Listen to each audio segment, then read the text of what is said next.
Sure.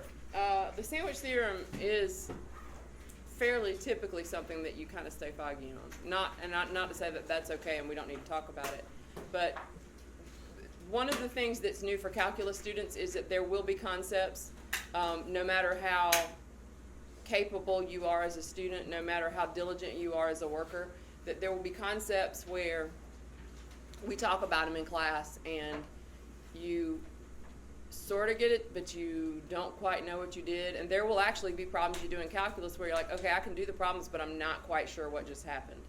Now, ideally, you want to understand, so that should be your goal. But the sandwich theorem is one of those things that we'll come back to it from time to time. In fact, it's revisited in 2.2 as well. So don't lose heart on that. You said, could we do one? Is there one in particular? 67. 67? I'm not sure like how to use it. Okay. So you did the graphing part first, right? Because that was what it said first. And when the directions tell you to find something graphically and then confirm it another way, it may well be that it's the kind of function that's what you're going to need to do to understand it. You know what I mean? So let's look at 65. Let's not write in black on black. What do you think? It's probably not a good idea. You're gonna have to bear with me. I got 5 hours and 36 minutes of sleep, was awake 12 times and restless 13 times last night, so this is going to be fun. And I know this because my Fitbit told me. I was about to say. Yeah. Probably gonna fall back Yeah. to those statistics. No, you know how sometimes you wake up in the morning like, I did not sleep at all last night? But then you say something to someone who knows that you slept and they're like, well, you were snoring, or that kind of thing. That's the nice thing about the Fitbit. When I'm not sure if I really didn't sleep at all, I go look it up when I get to my iPad. Sure enough, not much sleep was had by me last night. Too old for that. All right, the limit as x approaches 0 of x sine x.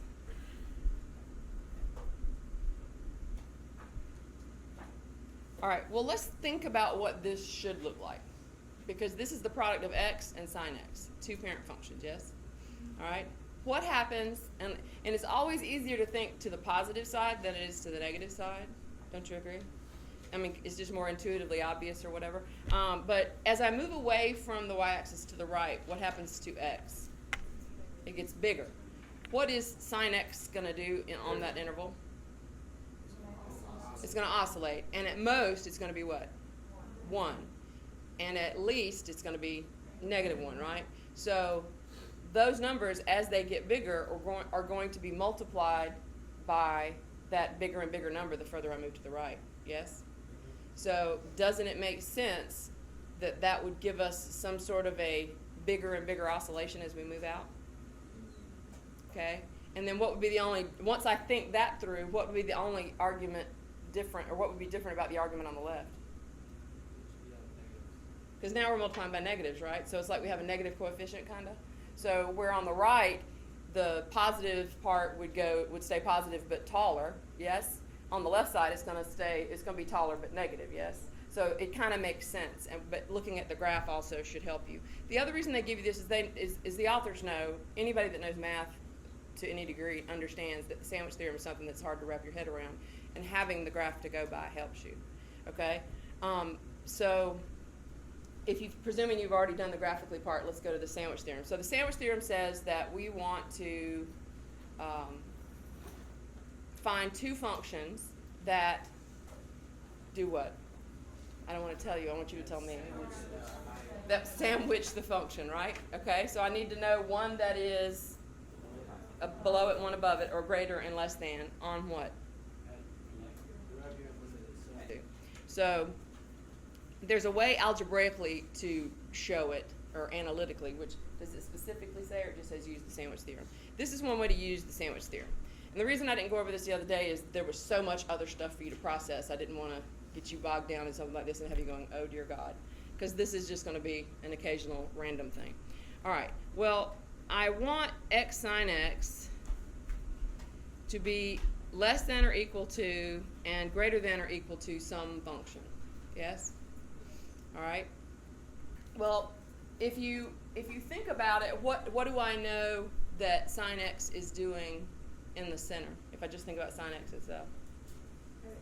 Or talk to me about your graph. And if you don't remember the graph, maybe we should take a split second and everybody graph it so you've got the picture to look at. Because if you don't recall the picture in your head and you don't have it in front of you, this is not going to make as much sense as it might otherwise.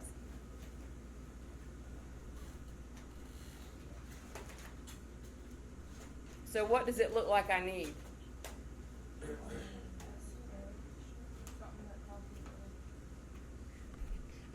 Mary Lizzie is doing her finger back and forth in the air. Anyone? Anyone at all? Like a parabola, maybe? You think a parabola would work? What would be a way to test that on your graph? Graph the parabola. So graph the parabola on the picture and see if that works for you.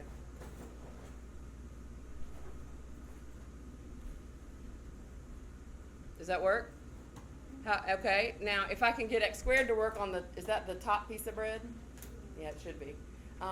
Then what might work for the bottom piece of bread?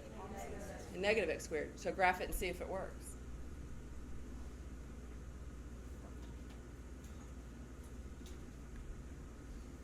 And what did we get? Got the sandwich that we need, right? So, and I said I was going to do this analytically, but I don't think I want to because I don't want to freak anybody out, and I think it might freak you out right now. We'll come back to the analytic approach in our 2-2 notes. So let's conclude what we just determined from that picture, what we verified from that picture, that it looked like we knew. You know what I'm saying? What does the sandwich theorem say? What's the if part? Well, let's not write the if part. Did we meet the if part for that picture? Okay, so we can say since, because we're going to show that we've met the if part by saying since what? What's the bottom one? Because we want to start with the smallest function on the left. Negative x squared is less than or equal to x sine x is less than or equal to x squared, and because the conclusion of the sandwich theorem says that I can use my knowledge of the bread functions to talk to me about the filling function. Does that make sense? Okay, so what do I know about, and we're going to use the same limit, yes? So I'm going to write the limit as x approaches 0 of x squared, and what would that equal? Let's not write it, but what is that going to equal? 0, right? Because you can plug it in, so you do. All right, so I'm going to go ahead and extend my statement to say equals the limit as x approaches 0 of negative x squared equals 0.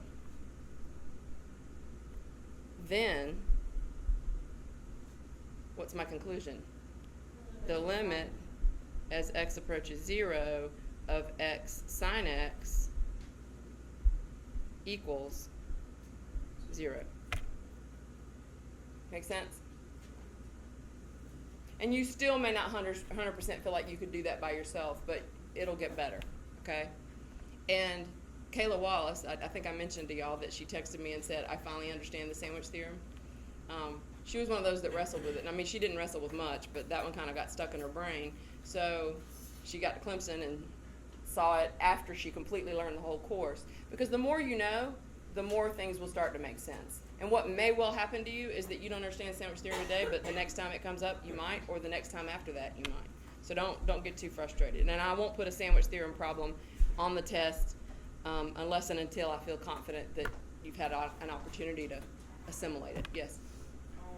On the next one, it's like, it doesn't, the 0 doesn't exist, so we need to do sandwich theorem on that. On the next one, you mean 67? Yes, ma'am.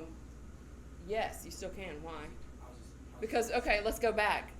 And this is a great place to end our conversation if we end it here. If we don't end it, that's fine too. But what is the answer to his question? If the 0 is not defined there, can we still do this? Why? Because we don't care what happens at 0, right? We only care what happens in the neighborhood. And I can make it a tiny little neighborhood. Like if you imagine zooming in with a micron microscope to that point on that function, then you can take just the interval around it, which might be positive 0.000001 to negative same number. You see what I'm saying? Like, so it could be a tiny little interval. There's no requirement about the size of the interval. So it doesn't matter. And actually, if you look at 67, and I will, now that I look at that function, ask you to take a look at example 9. Just take a glance and see the similarity in the functions, because that's sort of the algebraic approach that they show in example 9. So it's almost like explicitly the same function. It's very, very similar to that function. Okay? And the reason they use those sorts of functions, those are the ones that you're not going to just obviously know, or that aren't going to be like stupid simple. So, and you can't come up with a good way to get where you need to go. Like algebra's not going to do any good and that sort of thing. And so you want to have a strategy, and sandwich theorem is your backup. We good on that? Is there anything else? Yes. Number 19, I'm not sure like what the limit is. Because I thought it would be 2.3, but it crosses 2.3. And I asked you about it yesterday. And when I graphed it, the graph didn't really help me at all. So it's like, Okay. Let me go with calculus students telling me that. Because this lesson should have forced you to make a more sophisticated determination of what domain is. What is domain as it relates to whether or not there's a limit?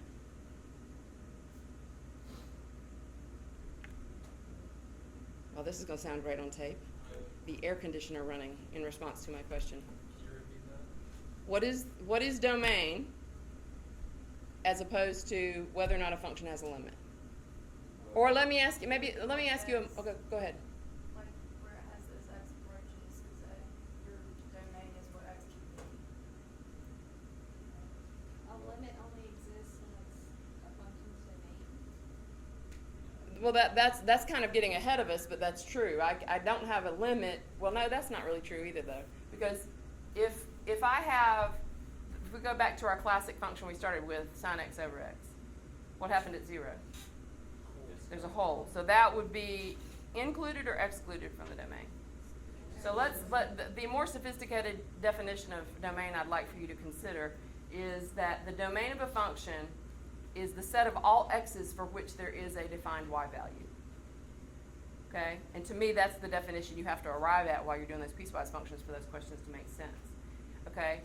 Now, let me ask you this. If I tell you that a function, the domain of the function is all real numbers, does that assure me that there's a limit everywhere? And this you should also be able to answer having completed those piecewise functions. Because it jumps. Yeah, there could be a jump, right? Because if there's a closed dot here and an open dot here at the point of discontinuity, at my jump discontinuity, and it's continuous everywhere else, then that means that the domain exists everywhere else. And if I'm looking at domain or limits, my attention would be drawn to that jump. Doesn't that make sense? Because on a continuous function, after you've had time to play with it and think about it, it makes sense that everywhere there's a limit, right? As long as it's... Like on the 61, but it'd be like bracket -2 because it is like the closed stuff. Okay, are you talking about part B of 61? Yes, ma'am. And you don't understand why it has brackets? Or why it has parentheses instead of a bracket? Because I thought it would be a bracket. Okay, did you graph these? Yes, ma'am. All right, and what was the relationship at 0 for these two graphs? Like one of them had a closed dot, one of them had an open dot. Like there's a hole for this. Okay, wait a minute. Now, are we talking? Now, you said the domain, but it doesn't ask you for the domain. Maybe that's what's messing you up. Because you are talking about part B, right? Because part B says at what points in the domain does the limit exist? Do you see what I'm saying? And that's why these and, in my mind, 45 through 50 force you to get that straight. Do you see what I'm saying? So that's why. Because the limit would not exist. Because when it says the limit, how do I know that the limit as x approaches c of f of x is the limit? Wait, what? What did you say? How do I know that the limit as x approaches c of f of x is the limit? And when I emphasize that, I'm talking about capital T, capital L. Notationally, what's missing that tells me I'm not talking about a special case? Yeah, there's no indication that I'm looking at just left or right. I'm looking at the limit, which has to be what, if it's to exist? The left and the right must equal, right? Does that make sense? Okay. Does that take care of you? Anything else about 2-1? Okay. If you have your 2-1 ready, fold it up inside your assignment sheet, pass it to the front. And it might be a good habit to get into, just to save a lot of time and, jumping over silly little hurdles that shouldn't be jumped. You might just want to get in the habit of taking a picture of your assignment sheet if you don't want to have to refer to each op, okay? But y'all can find anything you need to know about what we're about to do or what your assignment is on each op. And it may actually be off because I was not expecting the extra day on 2-1 yesterday, although I'm completely fine with it. All right, lesson 2-2, as you pass your papers to the front, is on limits involving infinity. My V won't make.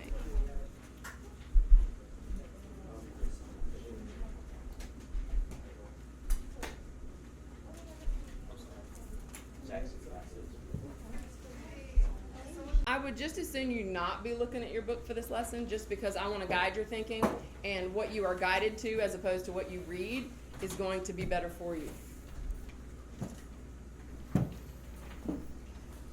I want us to start, oh, that's terrible. Let me use a straight edge. Yes? It's not, I don't know why it's doing that. Still working out the little kinks about my setup here. I think I'm gonna contact this area and tell them they need to allow me to embed my graphing calculator software. Cause the software I use on the board that I have up there on my computer is a $30 app for my iPad, and I don't wanna spend $30 unless I'm gonna be able to use it, so. Anyway. Yeah, just keep me straight if I do something random or strange. All right, so we know this function very well, don't we? What is this function?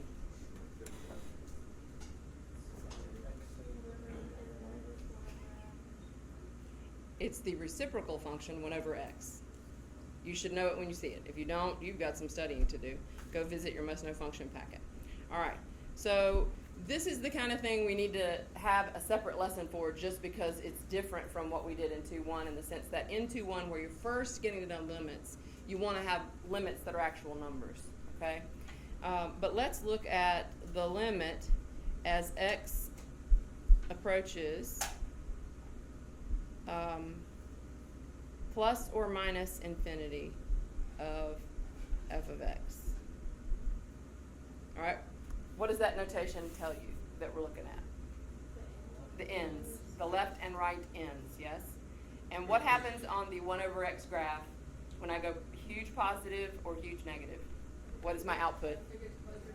It gets closer and closer and closer, but never reaches 0, right? So that's my limit, okay?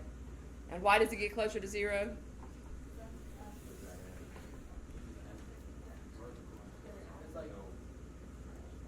Y'all are jumping right past the fundamental question I'm asking. Okay, stop talking. What happens as I'm running down the x-axis to the right? What am I seeing? Bigger and bigger and bigger and bigger numbers, yes? Okay, well, to get the y coordinate, what must I do for 1 over x? 1 over that number, yes? So at 1, it is 1. At 2, it's 1/2, right? What about at 1,000,000? It's 1 over 1,000,000. So it stands to reason that as I move out to the edges, I'm going to get really, really close to 0. Now the distinction is, but we don't care for limits, but just to keep this in mind, the limit is the same even though on the right, it's hugging the x-axis from above, and on the left, it's hugging the x-axis from below, yes? So I'd be getting tiny negative numbers on the left, I'd be getting tiny positive numbers on the right. Does that make sense? Okay, so the limit as x approaches either plus or minus infinity in this picture is 0, all right? And I'm kind of jumping ahead of what you actually know so far. I'm using notation we haven't talked about, but we'll come back to the notation in a minute. But now let me ask you another question. What is the limit as x approaches 0 from the left of f of x?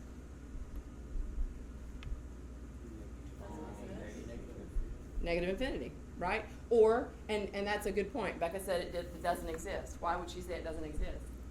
because it's not heading to a specific place. But if it's heading to infinity, saying it has the limit at infinity is like saying it doesn't exist. So those are kind of interchangeable answers, okay? All right, how about one more? What's the only question we haven't talked about? That's correct. The limit as x approaches 0 from the right of f of x is positive infinity. Now what you'll see as you look at this example and consider it is that, and why, what this section is all about, is that to be in this lesson, either the answer is some form of infinity or the limit I'm approaching is some form of infinity. So we're going to talk about both, okay? Now, some of you, when I started asking questions about what does the function do there and why is it doing it and whatnot, I heard the word asymptote in two different ways, horizontal and vertical. This function clearly has both, yes? Okay, so which one is my horizontal? Which statement, which question up here relates to the horizontal asymptote? The first one we did, right? The limit as x approaches plus or minus infinity of f of x. Now, trying to get you to pull from your pre-cal knowledge, let me ask you a question. What did we determine last year? What did we discuss last year? Explore, etc. Makes a horizontal asymptote happen.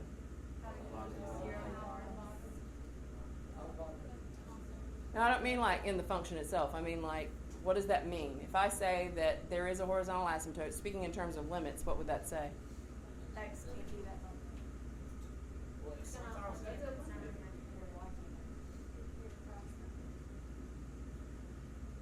can't be critical. Okay, I'm asking you to think backwards. So let's fresh screen here, fresh question.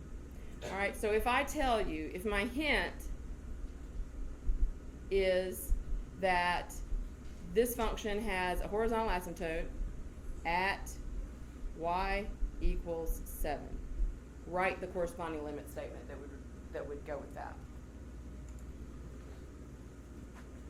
And then tell me what you're writing.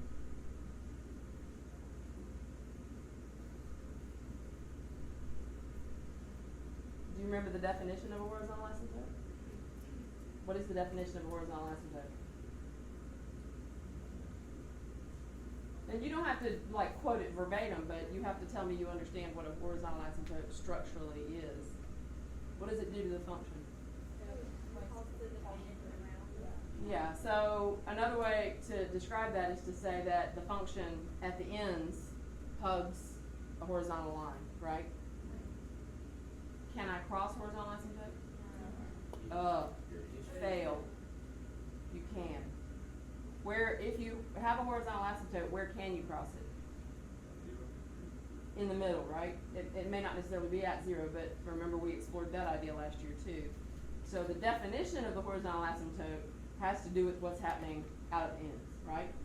And the other definition, the other part of the definition you don't want to forget is that I have a horizontal asymptote that doesn't guarantee you that the function is going to do the same thing on both sides. I might have a function that to the right, my horizontal asymptote is 7, to the left it's -3, right? We looked at some of those last year too. Okay, so the statement you should have written is, and I'm going to write as you tell me, the limit as x plus or minus infinity, and we're assuming the case where it's in both directions, right? Of f of x equals 7. Definition. And I'm not even going to write the word horizontal asymptote out. I'm just going to put HA for our universal definition or reference to it that we used last year. The definition of a horizontal asymptote. Y equals b is a horizontal asymptote of f of x. Y equals f of x. And obviously we're talking about the graph. And this wording I'm gonna come back and ask you a question about in just a second, but if either the limit as x approaches infinity of f of x equals b, or the limit as x approaches negative infinity of f of x approaches b, or is equal to b. What's that or bit about? We just talked about it. What does that relate to?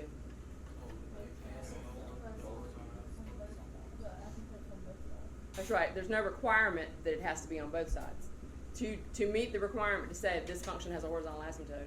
And a classic example would be like your exponential functions, because they're going to flatline on one side or the other somewhere, right? So I'm going to have a horizontal asymptote on one side but not the other, because exponential functions by definition explode on one side and are flat on the other, right? Okay. Now I'm going to ask you to look at page 7. And how much we write is going to depend on what intelligent comments you have to make about, I'm sorry, page 71, Theorem 5.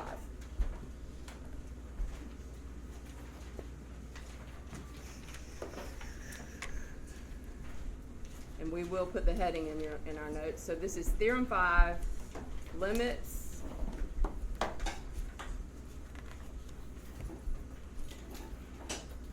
as x approaches plus or minus infinity. I'm going to give you a quiet moment to consider those properties. And then as soon as you notice something significant, please raise your hand. I've seen 4 hands. 5, 6, 7. Here they come. Here they come. We're getting there. What do you notice? Anyone with your hand up? Same thing, right?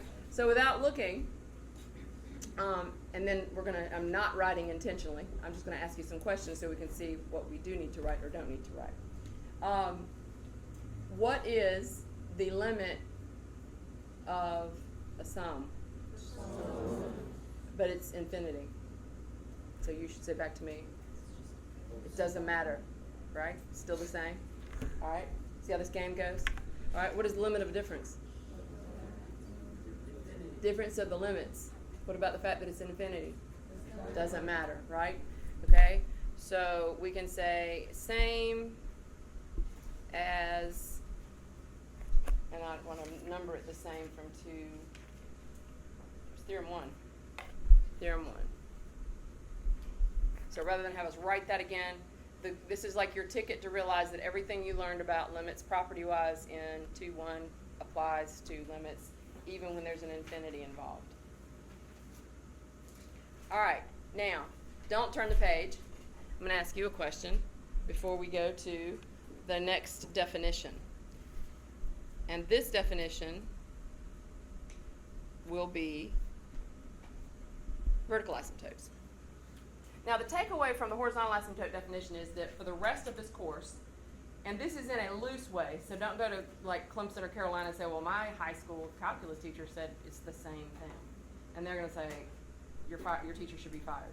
But in terms of like being able to choose the right answer or understand, limits as x approaches either infinity or both are equivalent to asking whether the function has a horizontal asymptote. Okay? So if you said the limit as x approaches positive infinity doesn't exist, you're saying there is no horizontal asymptote on the right side. You see what I'm saying? It's the same thing. You should connect those in your mind. All right, but now let's look at vertical asymptotes. What happens at a vertical asymptote?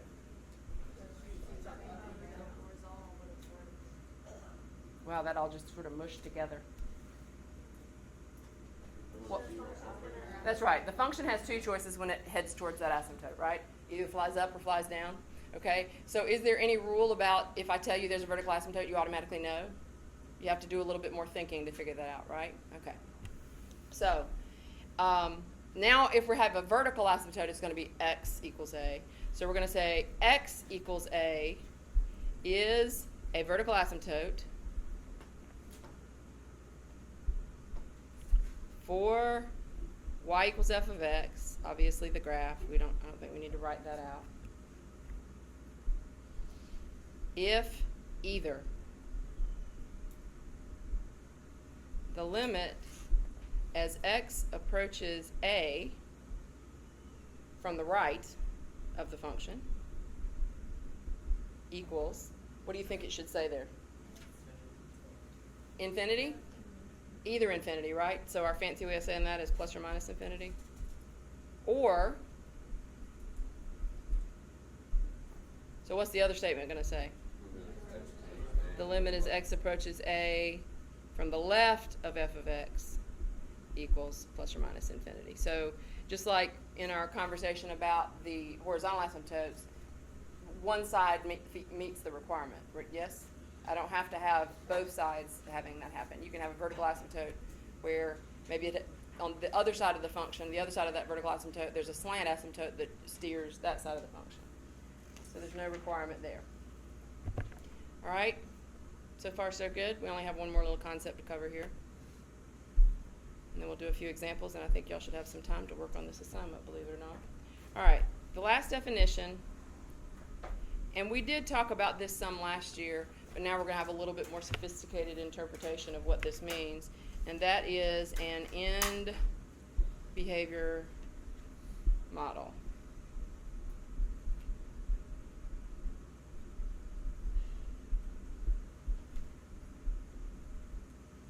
All right.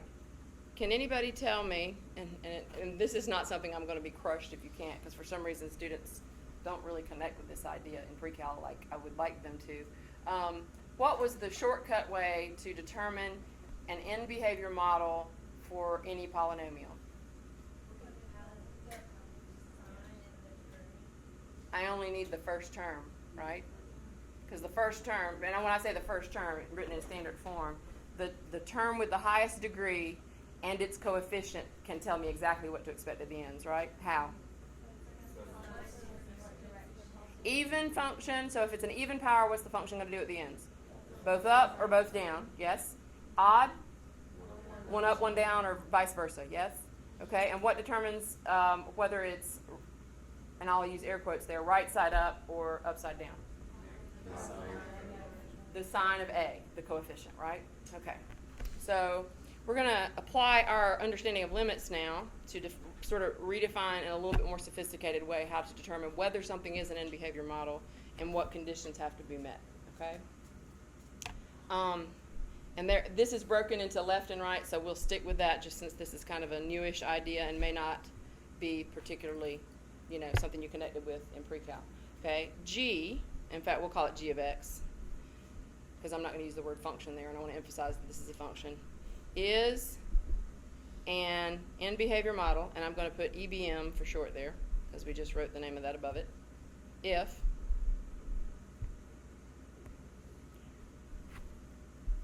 in fact, I'm sorry, rewind. I told y'all it was going to be a long day.